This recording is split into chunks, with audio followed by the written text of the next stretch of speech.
Welcome to ChiroSphere, where we talk about all things chiropractic and, well, some things not so chiropractic. I'm Dr. Ray Foxworth, your host for ChiroSphere and CEO of ChiroHealth USA, the network that works for chiropractic. Today's guest is Dr. Chad Woolner, a chiropractic physician and functional medicine practitioner. With a career spanning over 15 years, Dr. Woolner is known for his innovative approaches in integrative healthcare and functional medicine. As the owner of Align Integrated Medical, he seamlessly blends chiropractic care with functional medicine, providing holistic and comprehensive treatment plans that improve patient outcomes through advanced clinical practices and cutting-edge technologies. Dr. Woolner is also the CEO of Simplified Integration Practice Management and Simplified Functional Medicine, where he utilizes AI-enhanced diagnostics to streamline and enhance healthcare delivery. Boy, that was a mouthful. Yeah. Beyond his clinical work, he is the co-host of the Simplified Functional Medicine podcast and the Laser Light Show podcast, where he shares valuable insights and advancements in therapeutic laser science and functional medicine. Today, we're going to delve into the world of integrative healthcare with Dr. Chad Woolner. So, Dr. Chad, when do you find time to practice when you do all that other stuff? It is a lot. Yeah. Thank you. Super excited to be here. And thank you for the gracious opportunity and the introduction. And to answer that question, I am definitely pulled in a lot of different directions, but I love it. I absolutely love being involved and having my hat in a lot of different arenas. Yeah, that's awesome. It kind of reminds me of my past experience. It seemed like, I was so busy and I was always putting out fires. And then one day I realized I was the arsonist. Right. Yep. You're to blame. Totally. I get that. Yeah, pretty much. So Yeah. what drew you to chiropractic in the first place, and then on into the functional medicine side? What was that kind of journey like? That's a great question. That's probably one of my favorite questions because I find that this story, although uniquely my story, I think there are elements or themes of this that everyone can relate to in that. I think it's Tony Robbins who says, the minute that we stop believing or thinking that life is happening to us, but rather it's happening for us. There have been a series or a sequence of, at the time, what would have seemed disastrous things that ultimately, when you look back on it, assuming you have some semblance of a belief in God, you see his hand in the process. And I'm certainly a believer myself. I was originally planning on attending dental school. I had a good friend and mentor of mine who had kind of taken me under his wing, was a successful dentist in the Portland, Oregon area. And as chance and fate would have it, as God would have it, whatever you want to say there, my wife and I one night were involved in a car accident, and my wife sustained some pretty significant whiplash injuries. She had never been to a chiropractor before. I had very minimal experience with chiropractic, and what wound up happening was we, upon recommendation of a friend of ours, took her to a chiropractor. She was very hesitant, very reluctant. But long story short, had an amazing experience with this doc. He was very thorough. Everything he said made sense to her and to me. It just clicked and it just felt right. And I started going with her to these appointments, and somewhere in there, it dawned on me, I think this feels like a better fit for me. And I was afraid to mention this to her because I didn't want her to think that I was like this flaky, like jump from one thing to another. But at one appointment, I finally said, what do you think if we were to maybe at least consider this as a possibility? And she said, I'll support you with whatever you want to do as long as you love what you do and stick to it. And I'm like, I get it. So we toured the chiropractic college there in Portland. It just felt right. And so we jumped in, and that's what put me on the path to chiropractic, and just had an amazing experience there. Finished up school in 2008, started my practice. During this time, again, one of these kind of life is happening for us incidents. My wife had struggled with a variety of different chronic health issues as well. We had dealt with infertility. All three of our beautiful kids are adopted. Our oldest son, who now works at our clinic, he's 18. Just graduated. He's getting ready to start college at NNU, Northwest Nazarene University here in Idaho. He got a full ride scholarship for track, and he wants to become a chiropractor, which is exciting. How about that? But this entire time, the school that I went to was very kind of medically based. No surprise to people, Western States, University of Western States. And my kind of attitude and mentality the entire time was like, stay in your lane, Chad. You focus on musculoskeletal stuff. That's your expertise. That's what you do.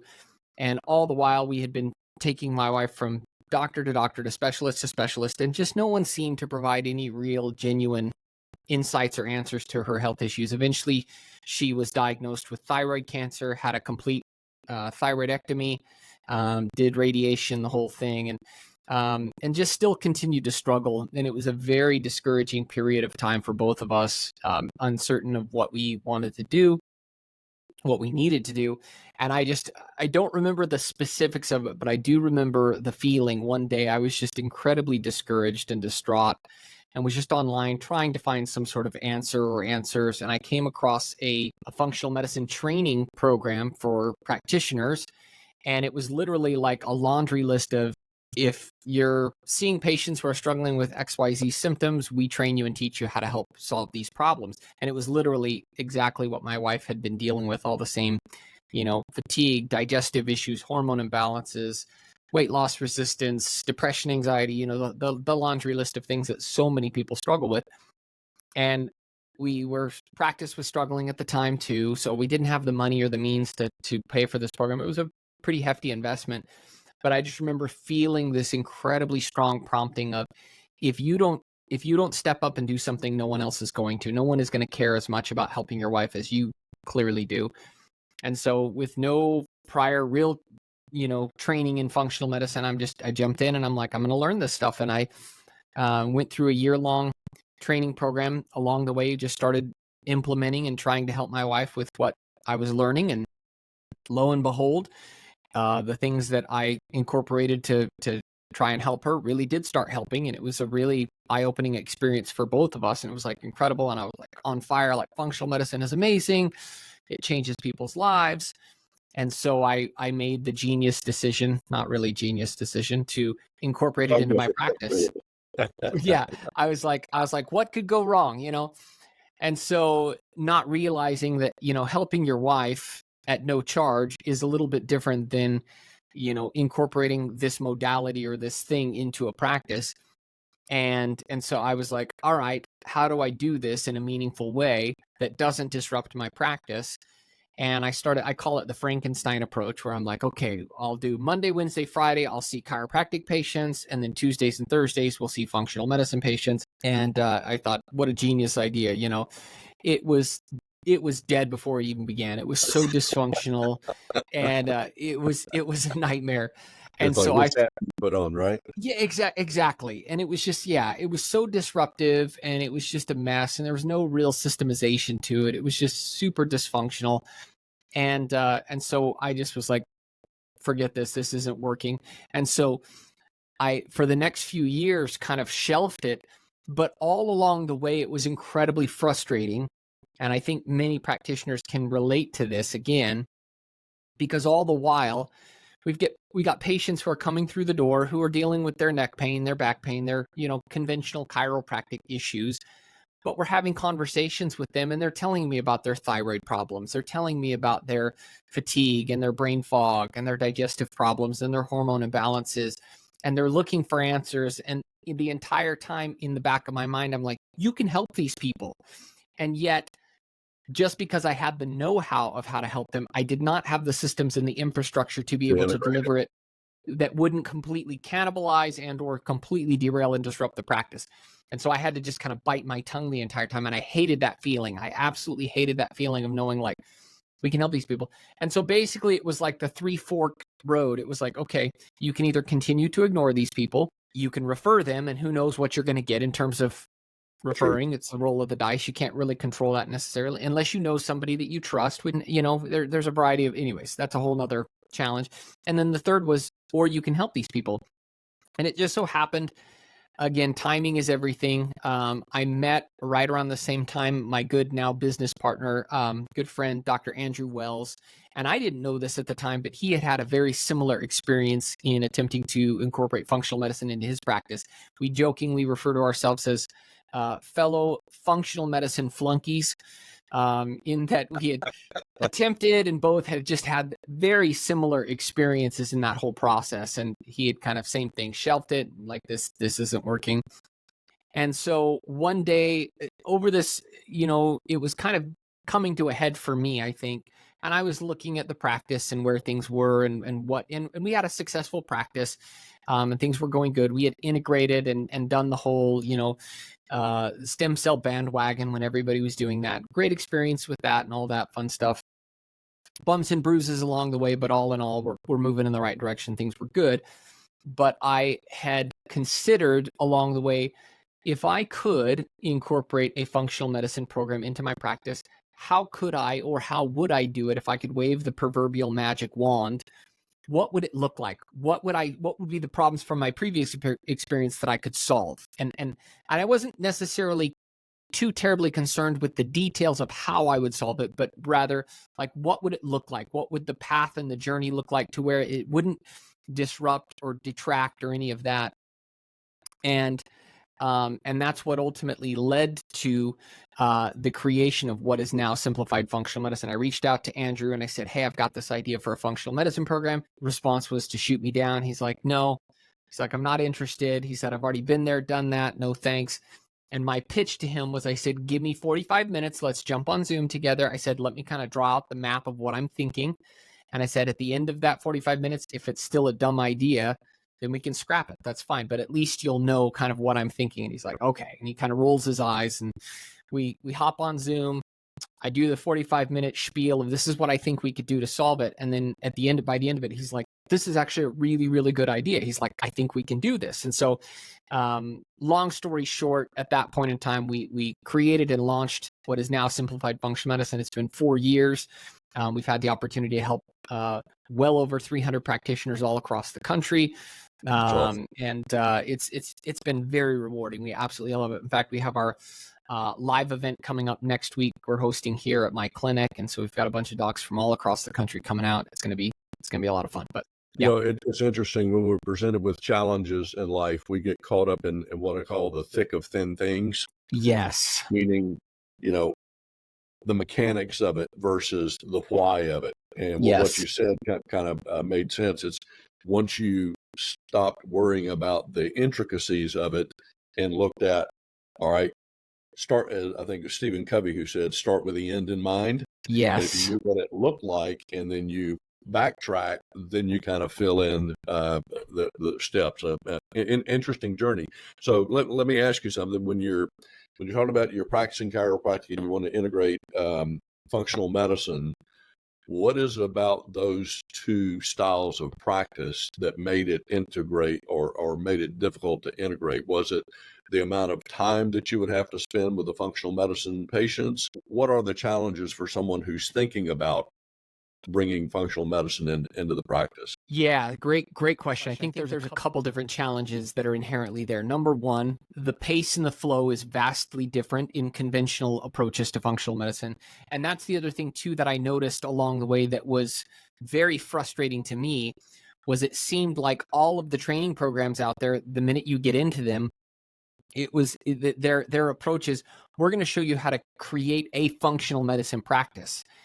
And I was like, I don't want a functional medicine practice per se. I want a suite of tools that I can add to my existing practice to be able to help better solve problems for my patients, And, I know that chiropractic practices in general are vastly different. There's a spectrum of different ways and approaches and paces.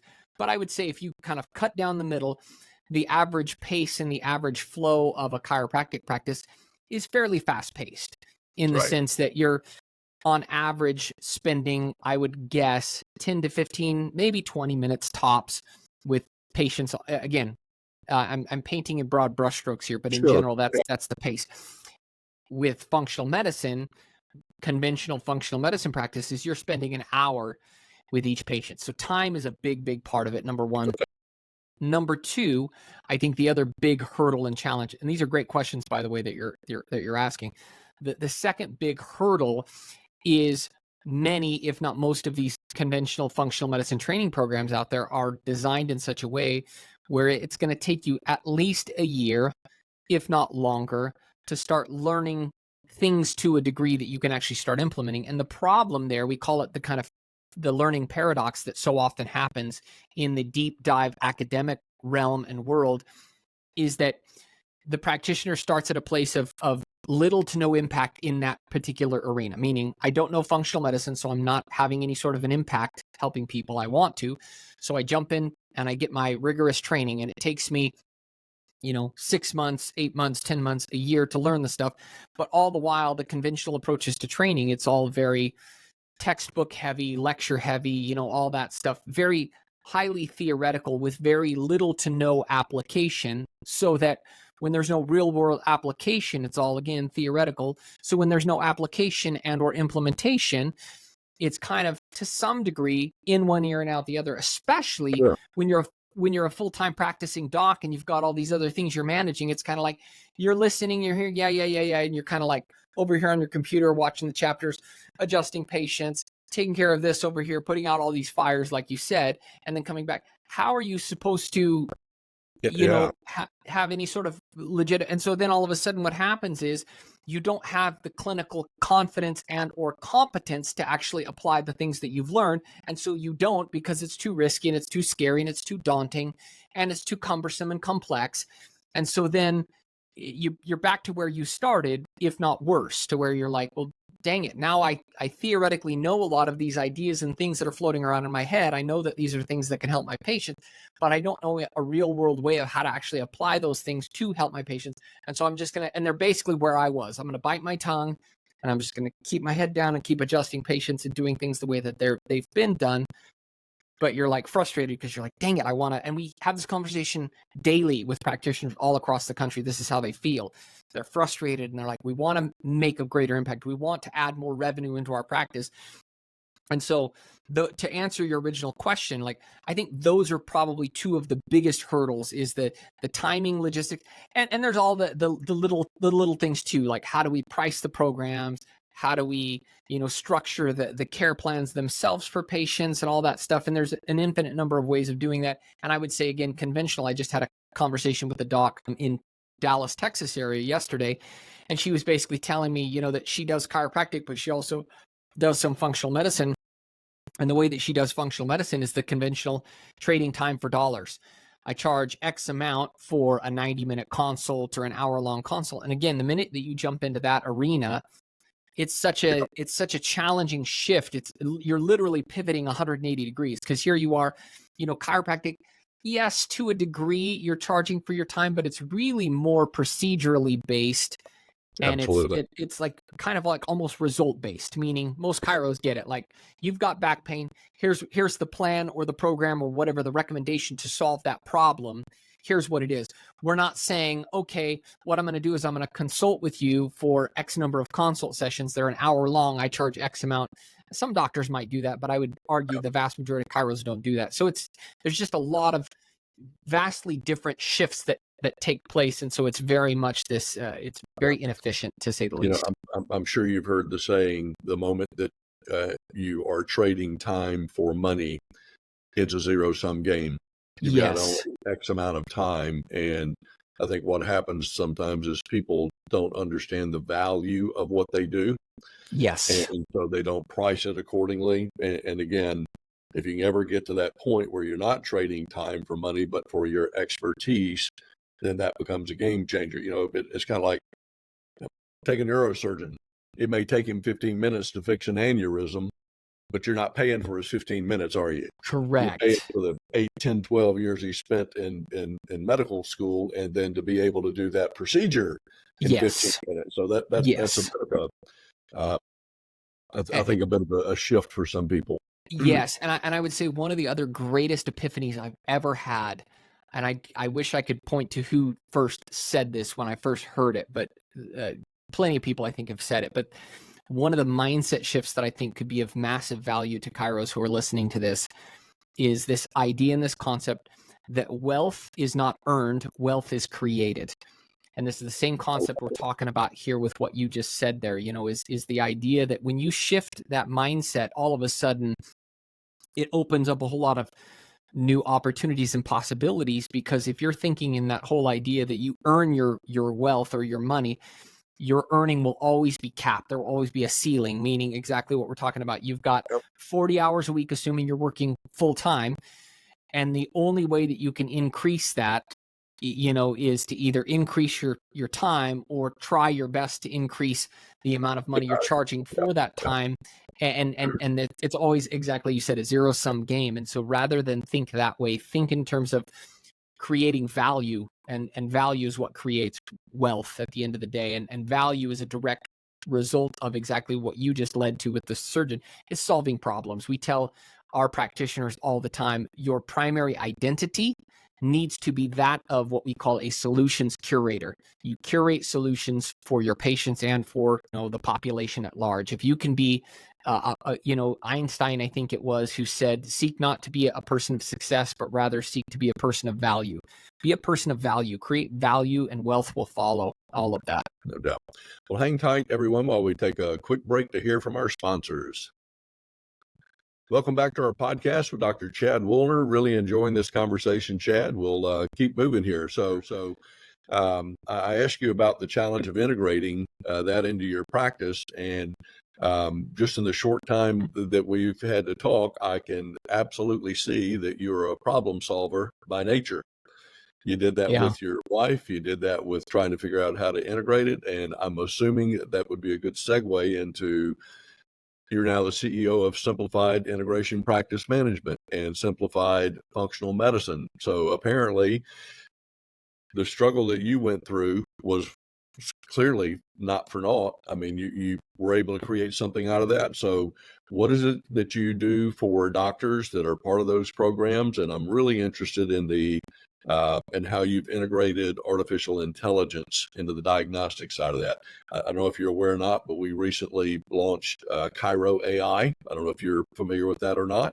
I am. Yeah. That is a free service to the entire profession. And it's been a game changer, not only, I think, for some of the doctors that have used it, but my gosh, the efficiencies that we've been able to create in Chiro Health USA are just unbelievable. Things that would have taken days to be able to pull off. I mean, literally, you hit the button and there it is. So kind of fill me in on what those two entities do and how you've integrated AI. Yeah, let's start with the AI first. These are incredibly surreal times that we live in right now. And to kind of give practitioners a snapshot of where we're at right now in time, I typically, whenever I'm presenting to them about AI, which happens frequently, and let me preface this by letting everybody know, I do not claim to be an AI expert. Anybody who claims that is a liar because it's moving way too fast for anybody to be an expert. Right. Just something that I'm massively interested in, because that's where we see the kind of proverbial puck is going right now. That's where everything is headed. And what I mean by what I was saying is, I show this YouTube clip. If you go online and look up YouTube, there's a YouTube clip. We laugh about it now, but it's so funny. It was the Today Show. It was Katie Couric and Brian Gumbel and another gal, and they're talking amongst themselves about internet. Not the internet, but internet. And they say, what they're talking amongst themselves. This is like right when the internet was first launching, and they're like, what is internet? And they had no clue of what it's hilarious. Look it up, YouTube Today Show, what is internet, and they're talking, and they're like, they wasn't sure what the @ symbol is about. They're like, is it @ or I thought it was about, and it's a www, and they're like asking producers behind the cameras, like, so can you explain what internet is? Because they're trying to explain to viewers it's a network of computers that are all connected together. And yeah, okay, so it's kind of like, and they're thinking like it's just like a billboard service, like it's this thing that we now like, and the reason I share that is because they could not, as we could not, even begin to fathom at that time how internet would completely revolutionize our way of being. I mean, it is so. All they had to do, though, Chad, is just call Al Gore, because he invented it. He could have told that's true. He could have solved that, exactly. Couldn't resist. Yeah, exactly. He could have solved that. So, but that's as big of a shift and as big of a revolution as that is, by all indicators and by all the brightest minds that I seem to try and keep my finger on the pulse of, they seem to indicate that the AI revolution is going to dwarf the internet revolution as mind-blowing as that is, Mm. and you think about it now, and the thing that I tell practitioners is you have two choices right now. You can either embrace and integrate AI into everything that you're doing as an augmentation tool, or you can ignore it and keep your head in the sand. And if you do, for those that do, this is like, I'm calling the shot. It's not really much of a shot to call, but you're going to get left in the dust. And Yeah. you know, everybody's worried about, like, right now, everybody's talking about like the existential threat that AI potentially is, in terms of like AI is going to, like, the robots are going to turn on us and kill us and everything like that. And while I suppose anything's possible, I highly doubt, as everyone else that I've heard from, expert wise and gurus and all that, the top thinkers of our times do not seem to indicate that that's the issue.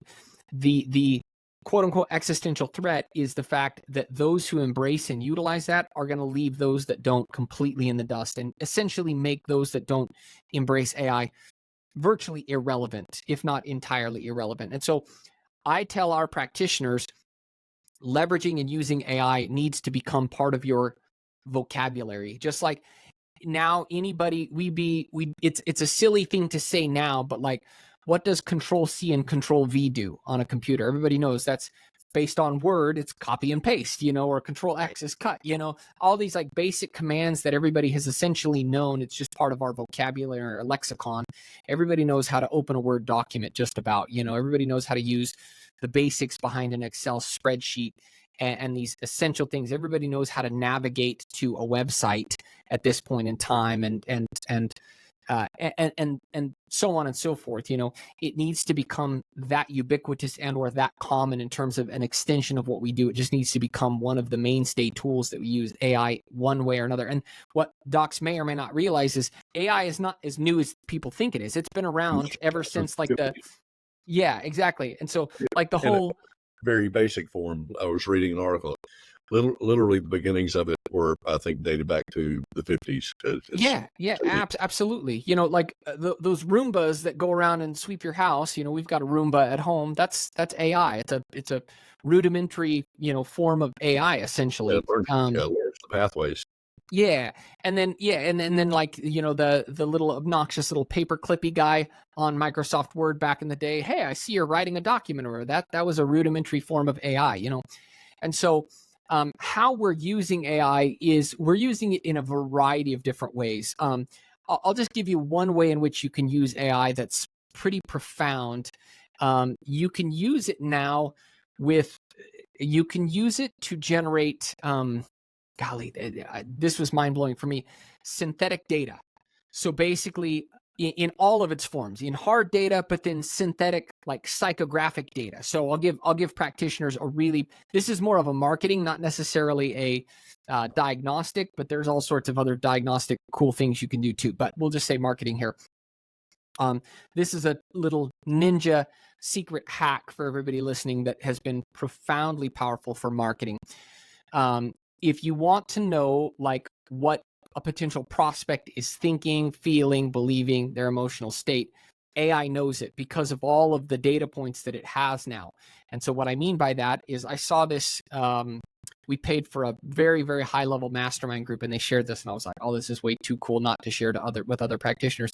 But you can literally go into ChatGPT or any of the other AI platforms out there, and you can say, write me a 1,000 word diary entry of a woman who is struggling in her 40s, who's struggling with sciatica or thyroid problems or depression or anxiety.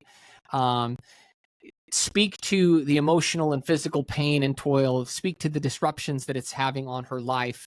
Speak to how it's causing interference with her family dynamics and her work. Speak to her fears and her concerns.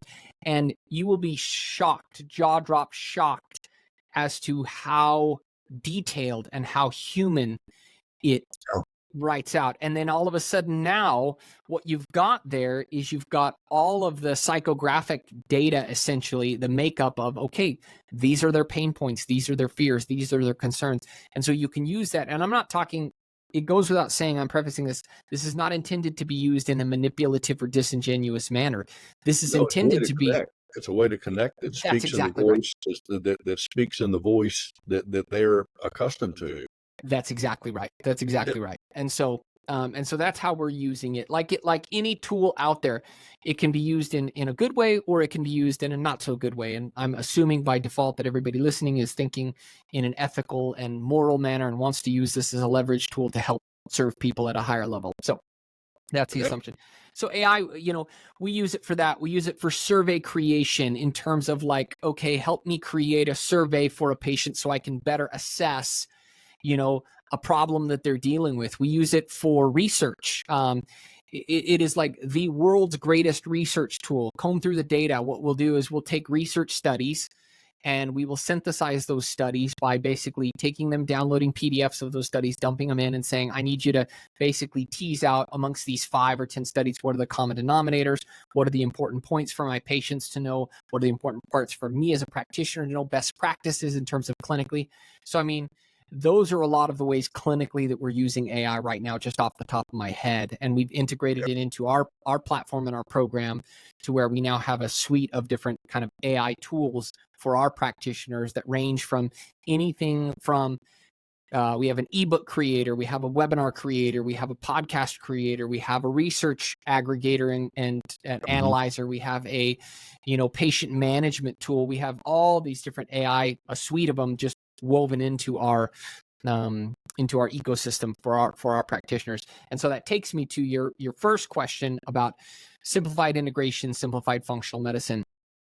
In a nutshell, simplified integration, that's kind of the higher tier program that we do. We will actually help manage practices.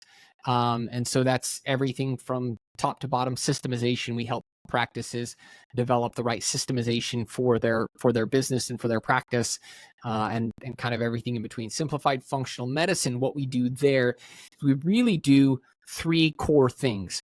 We provide all of the clinical training for practitioners and or their team, and we deliver this in a manner that's quick and digestible. So the essentials, so that they're not spending a year-long process without implementation. It's designed to be very rapid implementation. So we teach you the essentials of what you need to do so you can deploy it as quickly as possible to start actually helping patients solve a lot of these common health issues. So clinical training and a clinical training platform. Second, we provide all of the business and marketing systems. So how do you actually take this clinical knowledge now and how do we deploy it in a meaningful way as a business? And how do we then attract the right people into our practice so we can actually help solve these problems for them? So we have that woven in, and it's fairly turnkey and dialed in. We've designed it to be largely plug and play. We've looked at, like you said, problems, and we've tried to solve all of them. We're constantly poking holes in it to just further create a far more polished and perfected thing.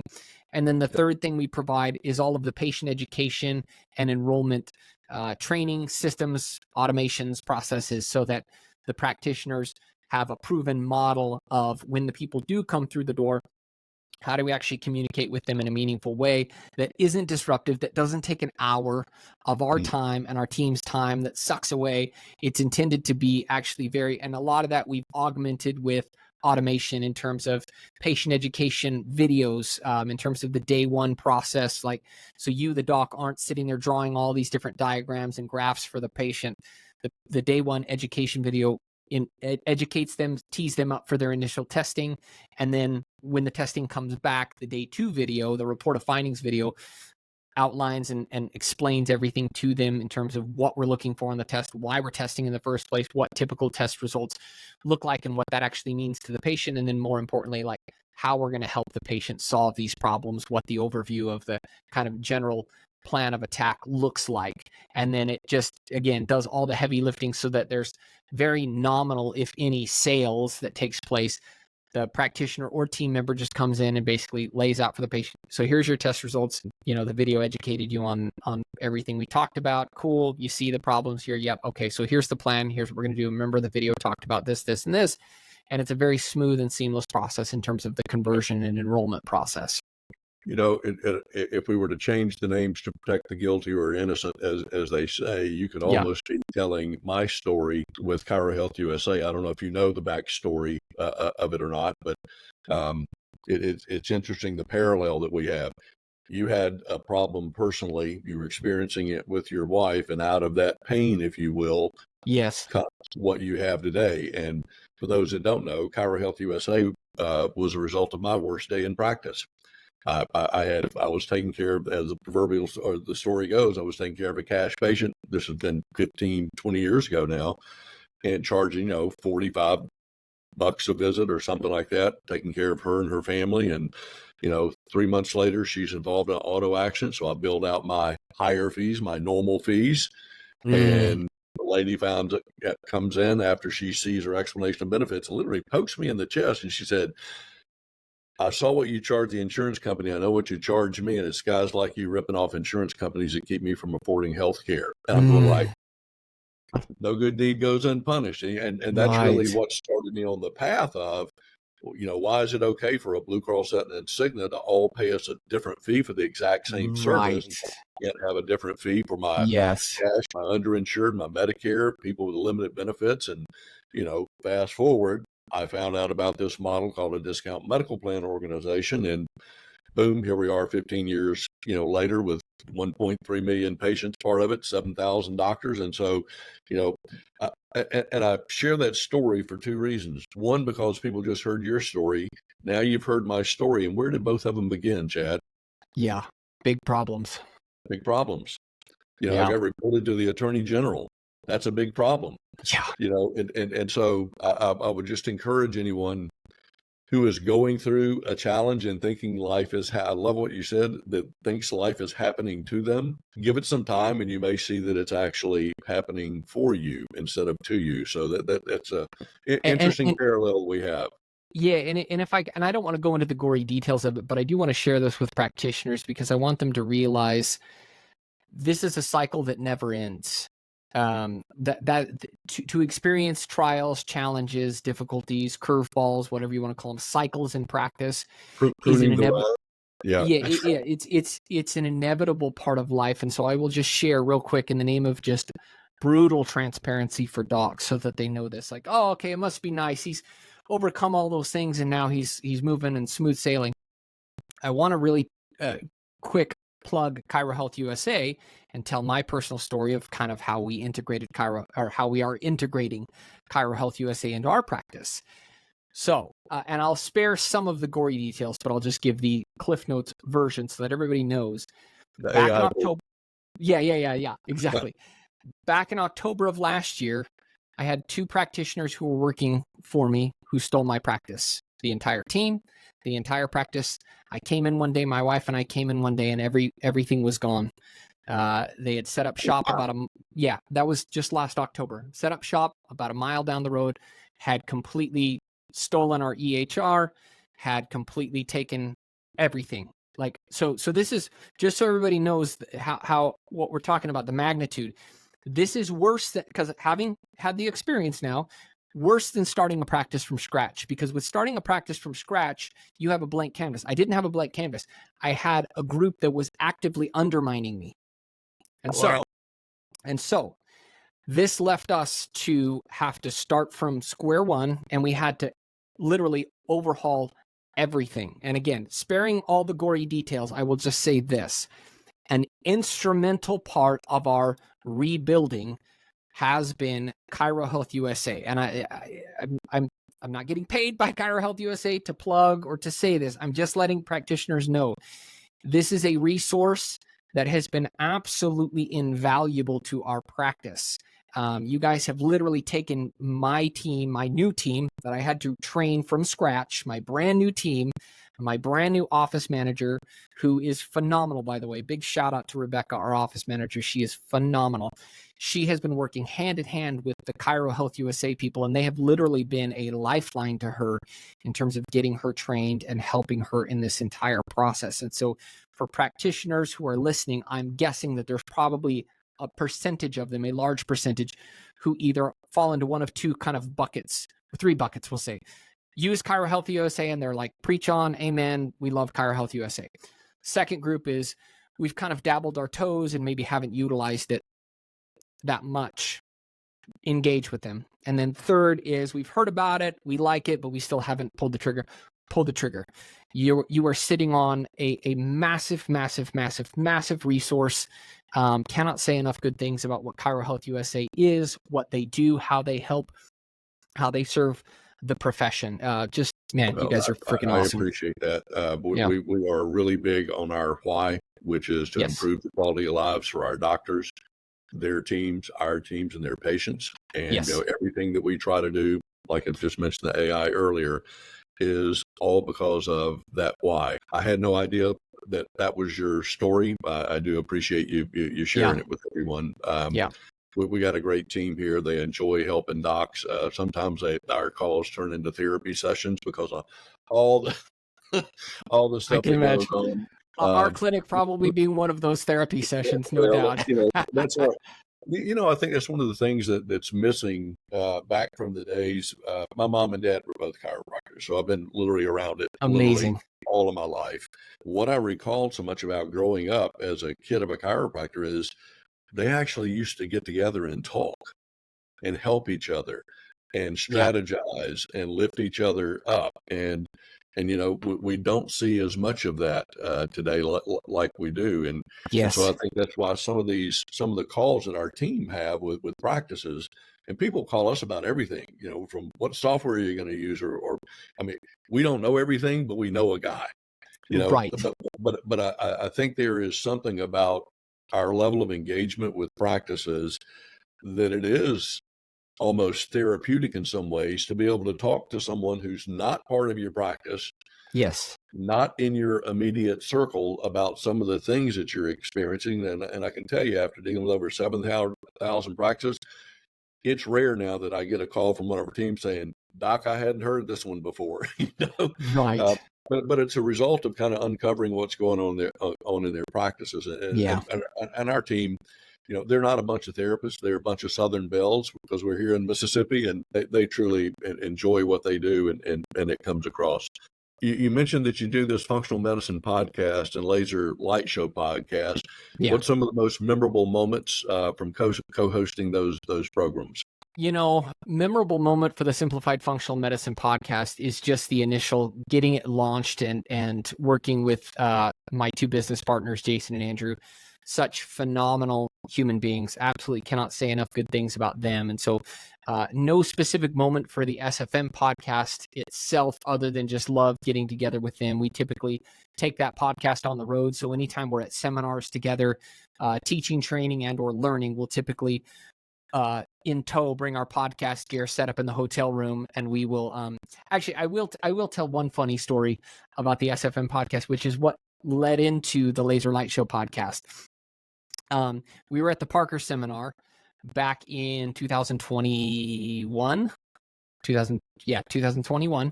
Parker seminar, and we invited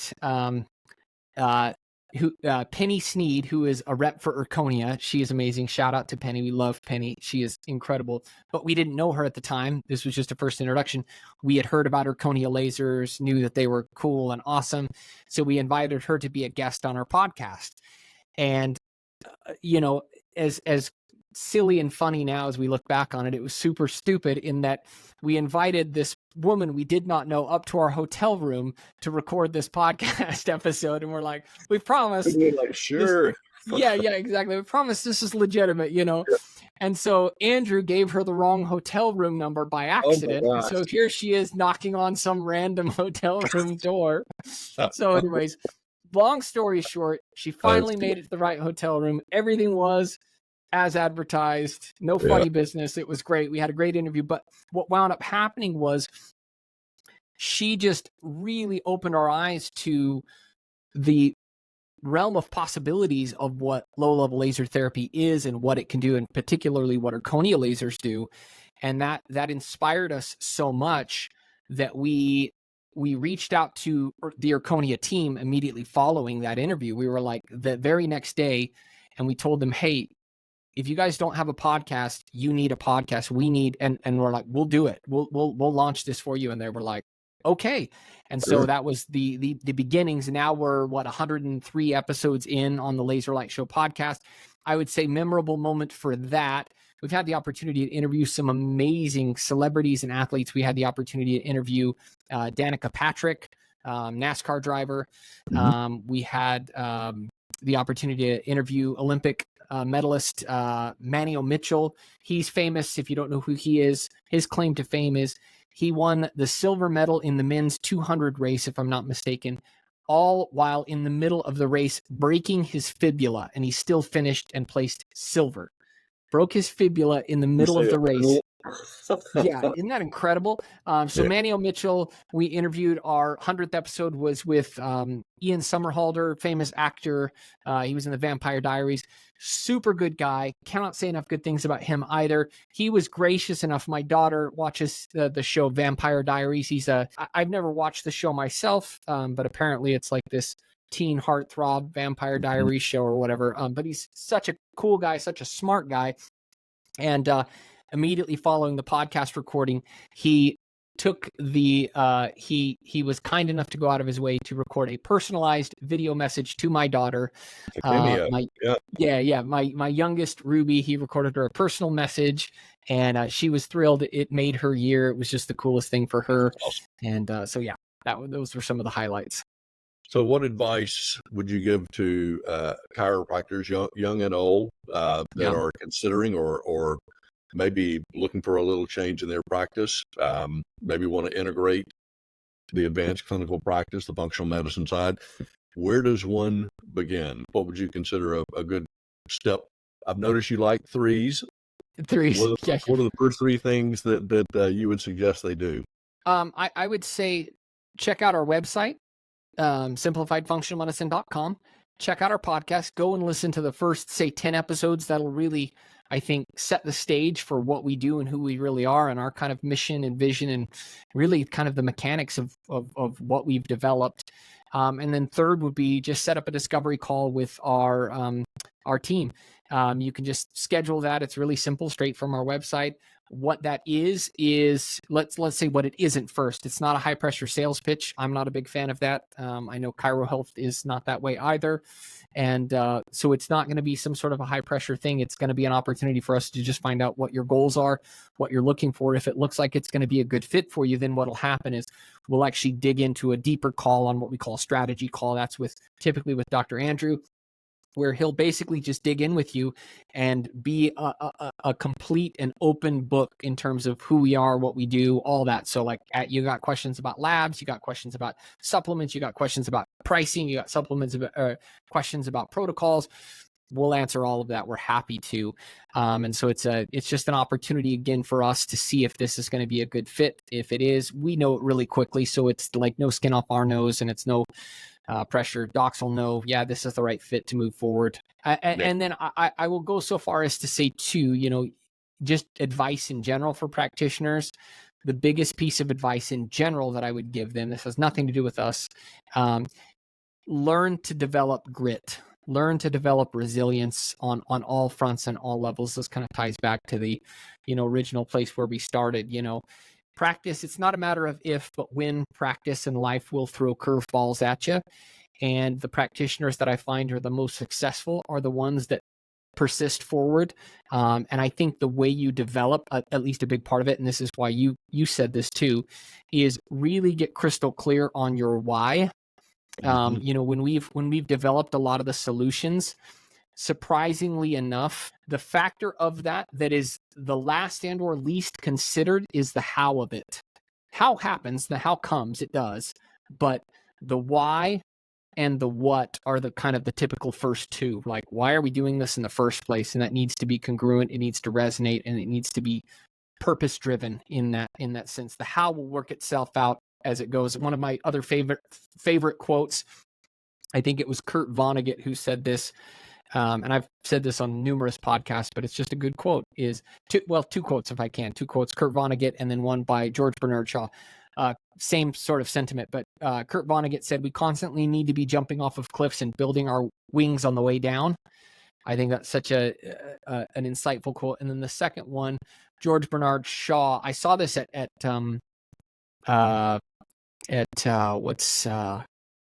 CalJam down in California. It was at CalJam at the Segerstrom Center, and it had it on the wall, and it was just such a good quote. I took a picture of it.